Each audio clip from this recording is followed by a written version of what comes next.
Hi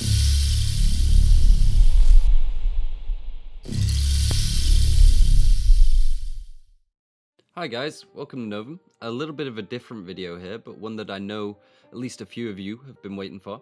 As busy as I aim to be a man of my word, so without further ado, this is why Aesop Rock is the greatest lyricist alive today. First things first, let's introduce the man himself, Big Bad Bazooka Tooth, Aesop Rock. Not Aesop Rocky.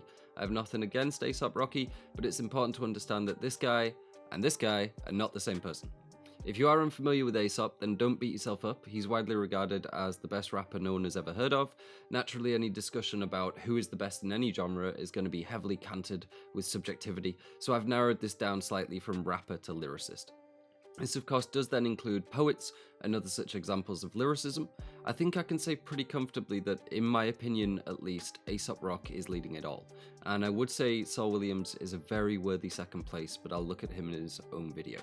So let's start with some quantifiable facts about Aesop that might surprise you, and then we'll do some close reading on his lyrics and demonstrate just how damn talented this guy is. So Aesop was born in 1976 and began his rap career in the early 1990s, meaning he's been at this for around 30 years, give or take. Probably more take, it's actually a little bit over that. This is where the reputation of people never having heard of him stems from. In fact, I think it was only a few months ago that he was featured on network television for the first time.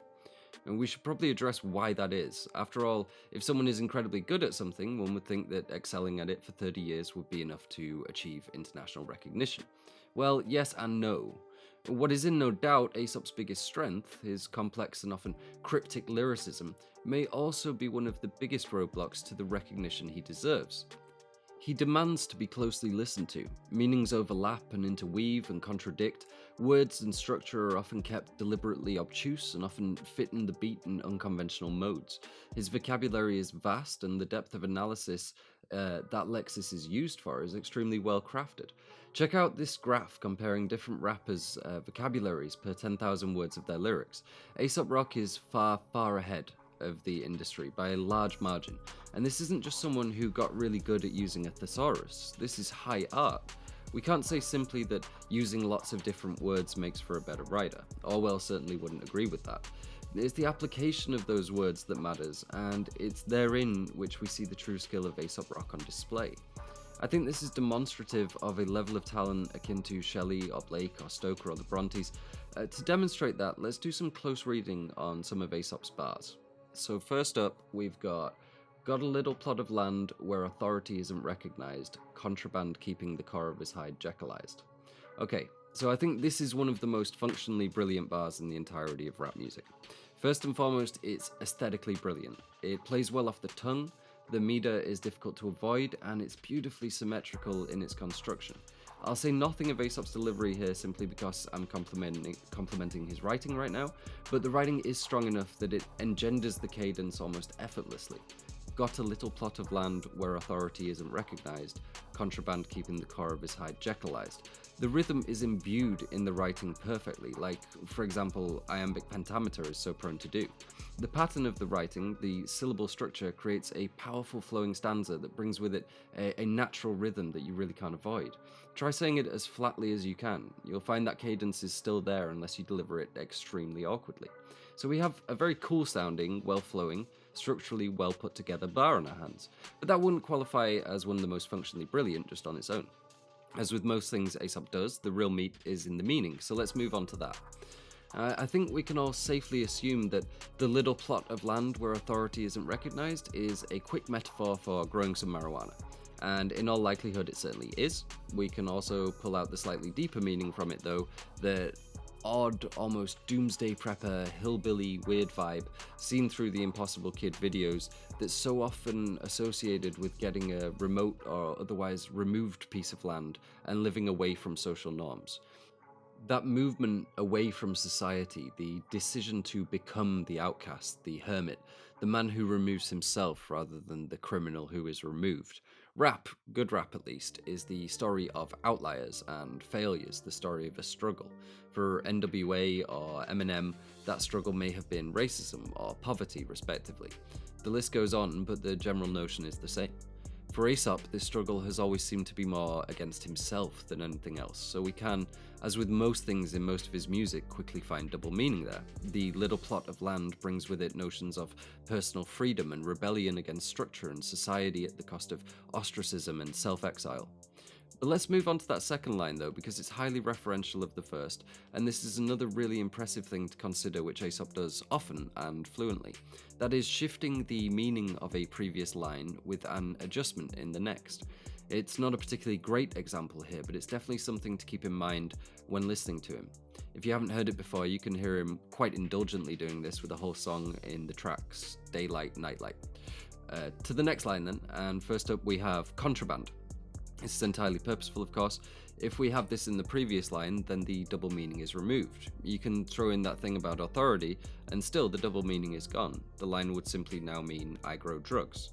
That's not particularly deep personal insight. In fact, that's roughly on par with the deeper meaning of most trap music. Instead, what we get is an extremely cutting and personal review of the effect narcotics have had on him. Contraband keeping the core of his hide Jekyllized can be understood directly as drugs continuing to keep him in a negative or potentially aggressive and conflicting state, both emotionally and physically. Core and hide refers first to the entirety of his being, to the inner self, and the skin, the hide, the physical self. That's how entire this shift is for him. Now, hide would simply mean skin under any normal circumstance, but here the verb form Jekyllized provides it far deeper meaning. This is, of course, a reference to the Robert Louis Stevenson classic, The Strange Case of Dr. Jekyll and Mr. Hyde. It's also a fine example of intertextuality done about as well as one can do it, certainly much better crafted than calling an episode of Breaking Bad Ozymandias. Intertextuality is when one text, that could be a movie, a book, a song, a poem, so on, references another. Intertextuality should use what people already know, the quick allusions one is encountered with when recalling the text, to create further meaning. Breaking Bad are using the crumbling empire discussed in Shelley's Ozymandias to foreshadow the tragic end of Walter White's drug empire. Aesop uses what you already know about Jekyll and Hyde, the concoction and the monster, to create an allegory for his own drug use. But then on top, he uses that to create terminology for this relationship between his inner and outer self, his core and his hide. And through that, he is able to use the word Jekyll as a verb with it being understood. He's Jekyllized.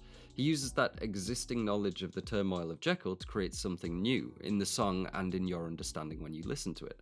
And that truly is what separates intertextuality from great intertextuality.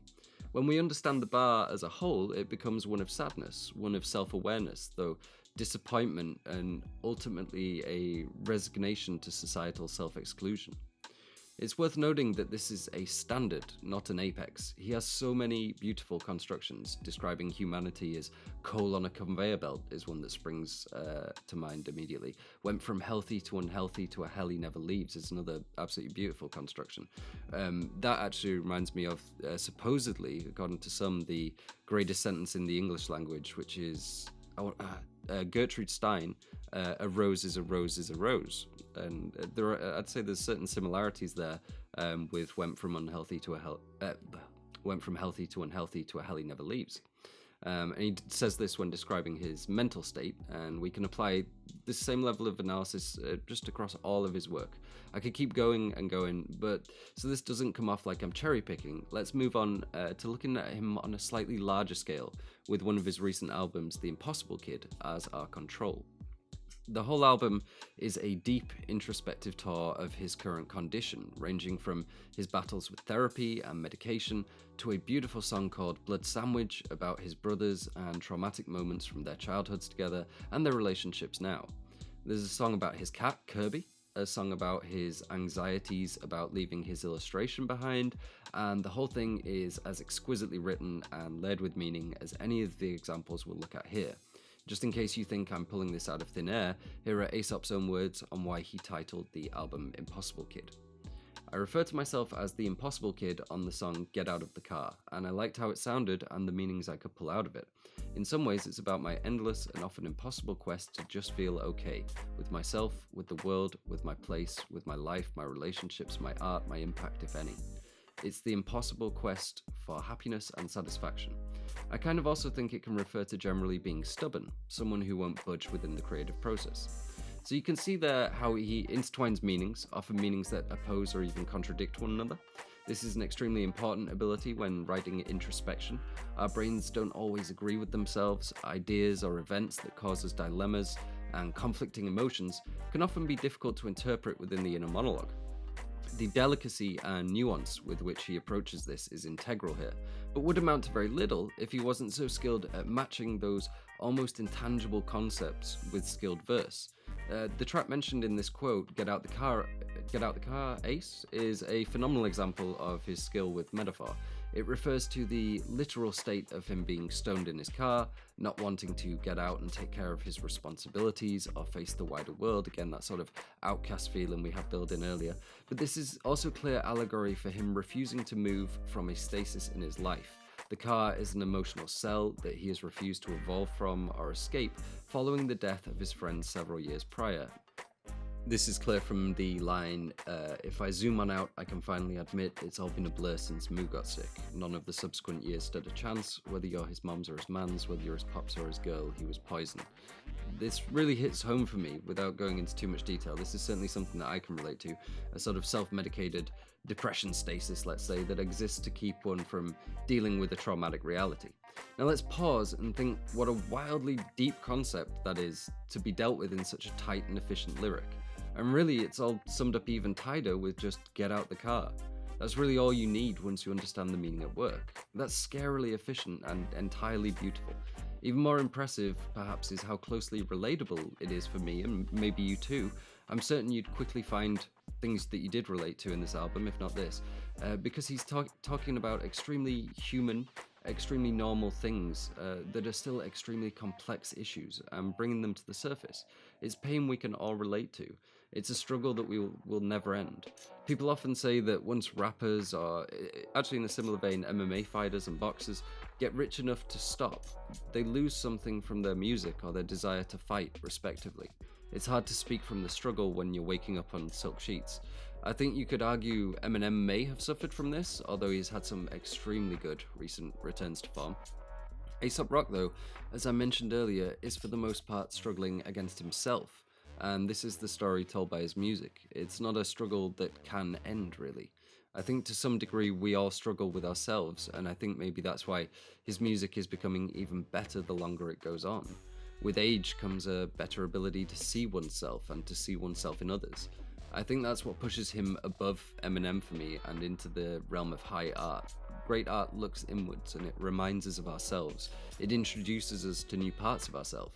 Even the most Apollonian statues are intended to engender feeling in the viewer. Now, I'm not saying all rap music isn't art, that's not what I think at all. Eminem is 1000% an artist. But there's something classical, something finely tuned and genius level about Aesop Rock's lyricism that I think deserves much greater recognition than it is currently shown. I think maybe we are witnessing what unrecognized genius looks like, and I'm extremely grateful that he continues to make music. I think that's everything for this video, guys. Thank you so much for listening. I could go on and on, but hopefully I've convinced you to give Aesop a listen. Check out Ruby81 for an amazing extended verse. Subscribe to Rhymesayers Entertainment on YouTube and support him wherever you can. Peace.